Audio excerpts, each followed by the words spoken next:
natin ngayong umaga mula sa Pag-asa para pag-usapan. No, Dayan, isang napakainit na issue nito lately yung tungkol sa hazard pay ng ating mga weather forecaster. No, so makakasama natin ngayong umaga si Administrator Vicente Molano, ang OIC Administrator ng Pag-asa. Magandang umaga, sir. Good morning, sir. Good morning, ma'am. Sir, umpisa natin, pag-usapan natin yung mga benefits po ng mga empleyado ng Pag-asa. Kamusta naman po ito? So far? Lately nga, binigay na nga yung MC kung tatawagin, Magna Carta for Science and Technology Workers. Hindi lang po yun sa Pag-asa, kundi sa buong DOST. Administrator Molano, gaano katagal na nga ba nito naging problema, itong hazard pay para sa ating mga weather forecast? Yung kasing MC kung tawagin, binibigay noon yan based on savings. Kaya nung last year, we need hold yung pagbigay dahil ginawa ng paraan para maisama nga dun sa GAA or GAA. Nitong lately lang, nagkaroon ng joint circular tungkol dun sa pagbibigay ng MC for Science and Technology Workers. So nitong week na to, binigay yung kasing MC, bali apat na components yon. Merong subsistence allowance, laundry allowance, longevity pay, tsaka yung hazard. So yung longevity pay tsaka itong hazard pay, yun yung binigay nitong week na to. Pero sir, ano po ba yung usual na hinaing or yung nagiging problema ng mga employees natin? Yun nga yun, dahil nga we need hold yung pagbibigay, dahil nga sa nag-draft ng policy kung paano may bibigay, kung paano hindi na maghihintay ng ng savings. Okay. Yung savings na sinasabi natin, sir, siguro just to clarify, ito yung savings from the budget na inallocate sa DOST. So yung mga hindi nagagastos. Yung mga hindi nagagastos. Hindi yung hindi nagagastos galing sa equipment, hindi po pwede yun. Okay. Savings lang So dun sa personal personal salary services doon sa MUUE. Okay. Doon magagaling. Pero ngayon naman pag-usapan natin, di ba, kakaalis nga lang din ng bagyong Lalabuyo. So sir, kamusta naman po ngayon yung weather natin ngayon sa ating bansa? Okay naman po or may mga paparating pa po ba tayo para makapag-ready? May tuloy-tuloy naman yung ating pagbabantay ng ating weather. Araw-araw nating tinitignan yan. Makatuwid nitong huling nakaraang bagyo ay tiningnan natin yan from mula pa nung hindi pa siya naging bagyo hanggang sa pumasok na nga dito sa atin. At papasalamat tayo dahil hindi ganun kalaki yung pinsala.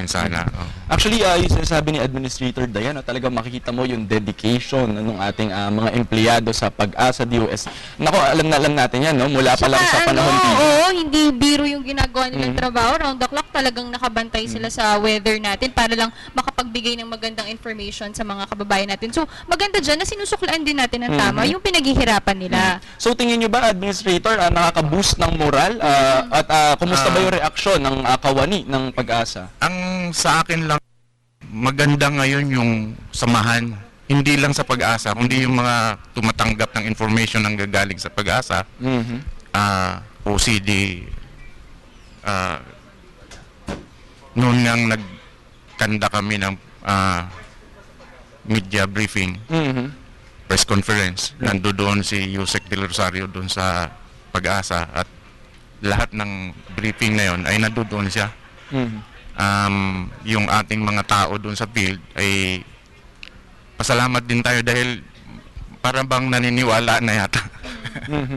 Sir, in terms of yung sa mga benefits po na nakukuha, yung bawat empleyado po ba, pare-pareho lang po sila ng amount na natatanggap or iba-iba po yun? Depende sa tagal nila sa serbisyo? Yung subsistence allowance tsaka laundry allowance, basically pareho yon.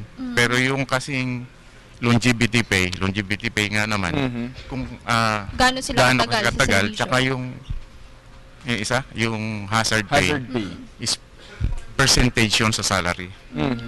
Okay, Administrator, actually, iniisip ko ngayon, marami pa bang opening or nangangailangan pa ba ng empleyado ang may bakante pang hindi ko malaman kung ilan, pero tuloy-tuloy yung aming training. We are conducting in-house training program sa Pag-asa dahil sa Pag-asa ay hindi yung basta-basta graduate. Right. Tinitrain namin Talagang for may 1 year training. yung para maging forecaster. Sir, for those who are interested na makapag-apply or makasama po sa Pag-asa, ano po ba yung mga kailangan nilang gawin or are there any requirements na kailangan nilang isubmit? Sa amin ngayon, ang kailangan ay graduates ng physics, mathematics, engineering na mayroon silang hanggang sa calculus na Okay. subject. Hindi naman necessarily administrator kasi merong masters in meteorology ata, no? Karamihan Applied yung science. nagmamaster din ng meteorology ay dumadaan sa amin. Kami yung nag-recommend.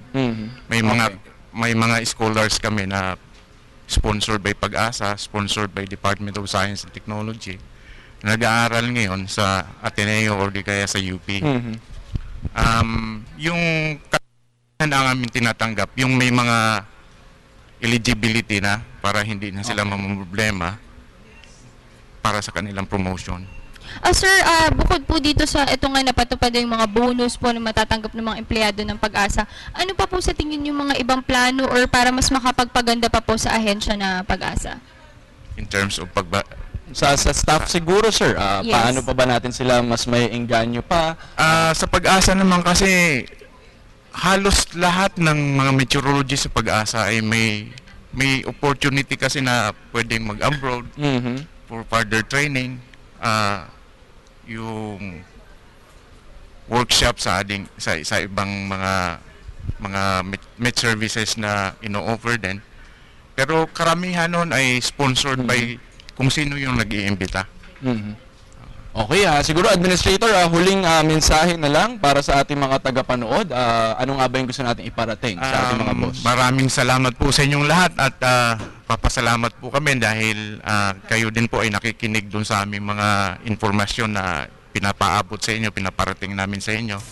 At disaster risk reduction and management naman ay hindi lang trabaho ng Pag-asa, kundi talagang collaboration or cooperation ng ating mga kababayan, lahat ng mga engaged in disaster risk reduction management.